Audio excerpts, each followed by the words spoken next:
আমার কাছে বেশ কিছু খবর এসেছে রাজ্যের বিভিন্ন ব্লকের বিভিন্ন এলাকার বিভিন্ন মৌজার ধর্মস্থানের খতিয়ান চেঞ্জ হয়ে যাচ্ছে। ধর্মস্থানের মালিকানাও চেঞ্জ হয়ে যাচ্ছে। যেমন মন্দির, মসজিদ, ঈদগাহ, কবরস্থান, শ্মশান, গুরুদুয়ারা, চার্চ, যারা আছেন, যারা দেখভাল করেন, তাদের উদ্দেশ্যে আমি বলবো এগুলোর একটু সার্চ করে দেখে নিন, সার্চিং করে দেখে নিন যে মন্দিরের জায়গাটা ঠিকঠাক আছে না, 1 নম্বর খতিয়ানে চলে গেছে।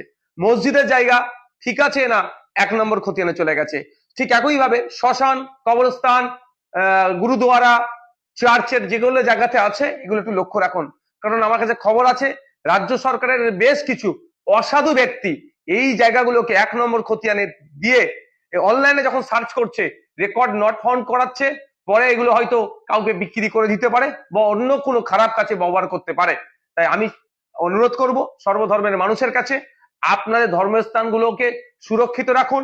আপনাদের ধর্মস্থানের কাগজগুলোকে একবার ভেরিফাই করে নিন। যদি দেখেন যে এই কাগজে অর্থাৎ আপনার মাদ্রাসা, মসজিদ, কবরস্থান, ঈদগাহ, শ্মশান, আপনার মন্দির, গুরুদুয়ারা বা যে কোনো জাহের থান, যে কোনো জায়গা হোক না কেন, যদি দেখেন যে 1 নম্বর খতিয়ানে চলে গিয়েছে বা রেকর্ড নট ফাউন্ড দেখাচ্ছে, সাথে সাথে আপনার ব্লকের বিএলআর অফিসে যাবেন, গিয়ে একটা মিসকেস করবেন বা যেটাকে অভিযোগ বলে, একটা অভিযোগ দায়ের করবেন, তার রিসিভ রাখবেন যে এটা ভুল হয়েছে, রেকর্ডটাকে সংশোধন করানো হোক। এই কাজটা ইমিডিয়েট করুন।